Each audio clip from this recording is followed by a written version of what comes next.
Em 1966 começou a ser desenvolvido o primeiro console feito pelo engenheiro alemão Ralph Baer, que teve uma ideia de criar um aparelho que pudesse interagir com a TV. E ele tinha essa ideia desde 1951, mas a sua empresa rejeitou sua ideia. O primeiro protótipo foi criado em 1968 e foi batizado de Brown Box, ou caixa marrom, e somente em 1972 que foi finalmente lançado o inovador Magnavox Odyssey, que trouxe o uso de controles e cartuchos, e a maior parte dos jogos para console necessitava de 2 ou mais pessoas para jogar. O console tinha gráficos sofisticados, porque aliás eles ainda tinham acabado de popularizar as televisões coloridas em 1960. Então, dependendo, eles até usavam sobreposições de plásticos transparentes na tela da TV para simular cenários. E o primeiro jogo foi Table Tennis, que ainda pode ser confundido com Pong do Atari.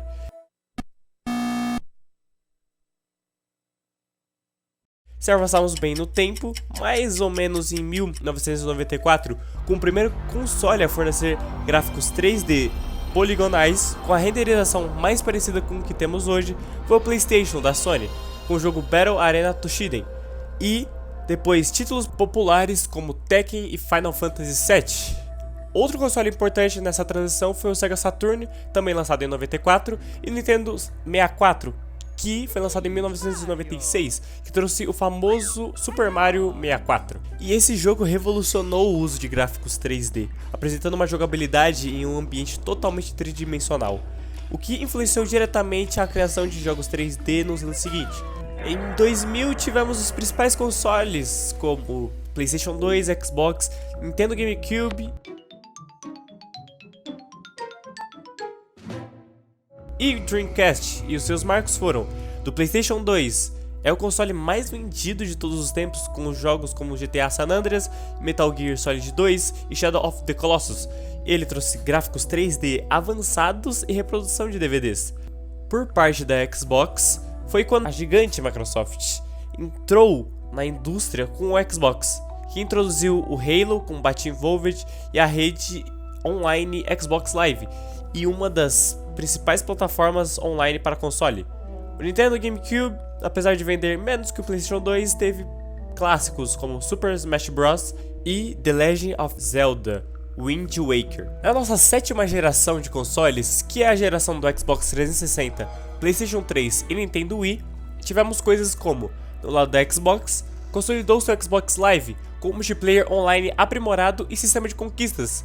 Jogos como Gears of War, Mass Effect e Halo 3 tornaram-se o Xbox 360 muito popular.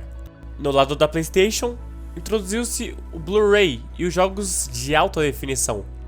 Os títulos famosíssimos como The Last of Us, Uncharted e God of War 3 mostraram o potencial gráfico do console. No Nintendo Wii, revolucionou-se a jogabilidade com controles sensíveis ao movimento. E o Wii trouxe milhões de novos jogadores ao mercado com jogos como Wii Sports e Mario Kart Wii. De 2013 a 2020 tivemos a penúltima geração, que tiveram PlayStation 4, Xbox One e Nintendo Switch como consoles principais. Do lado da PlayStation, grande sucesso de vendas, o PlayStation 4 com exclusivos como Bloodborne, Spider-Man de PS4, God of War 2018 e The Last of Us Part 2, fez a Sony continuar a focar em experiência single player. O Xbox One focou em ser um centro de entretenimento e perdeu terreno para o PlayStation 4. No entanto, trouxe serviços como a Game Pass que revolucionaram o acesso a jogos. O Nintendo Switch uniu console e portátil em um só, com um sucesso enorme. E jogos como The Legend of Zelda Breath of the Wild e Animal Crossing New Horizons fizeram sucesso. E depois dessa mega introdução que eu fiz, vamos para o título do vídeo. Porque essa é a geração que nunca existiu.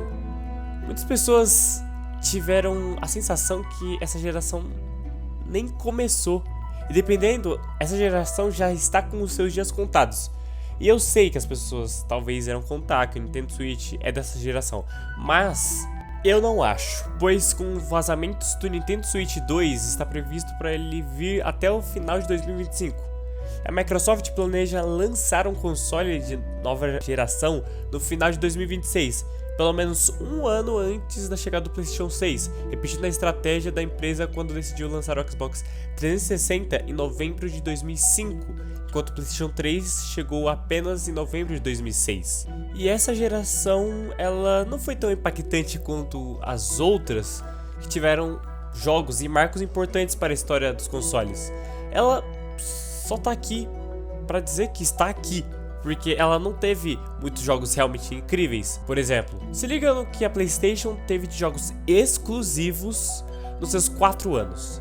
Demon's Souls, que na verdade é relançamento, Ratchet & Clank Rift Apart, Returnal, Astro's Playroom, que é do próprio console, Spider-Man 2, Astro Bot, The Last of Us Part 1, que é remake, fora os exclusivos temporários, que foram Deathloop, Ghostwire Tokyo, Kena, Bridge of Spirits, Forspoken, Stray e entre outros. Agora, por parte da Microsoft, tivemos Halo Infinite, Microsoft Flight Simulator, que lançou também para PC, Grounded, que também lançou para PC, Starfield, Redfall, The Medium, que também lançou para PC, e Forza 5. Fora os outros que estão confirmados, que são Fable, que também lança para PC, e a Void, que também lança para PC. E, claro, nada contra esses jogos. Alguns deles são até bons, mas às vezes você sente a falta dos clássicos. E isso é culpa da Sony ou da Microsoft? Não. Um jogo, por exemplo, atualmente demora... Um jogo bom nesse caso, demora de 4 a 6 anos para ser feito. Ou seja, não é exatamente culpa das empresas. Se você parar para analisar, a gente vai ter um jogo de uma franquia famosa por console. E sim, estão vindo jogos novos para essa geração ainda. E eu sei que essa geração existe, mas se você ver, ela facilmente passaria despercebida. Bom, essa é só minha opinião. Escreve aí nos comentários o que você acha. Se inscreve, dá like se gostou do conteúdo e obrigado por assistir.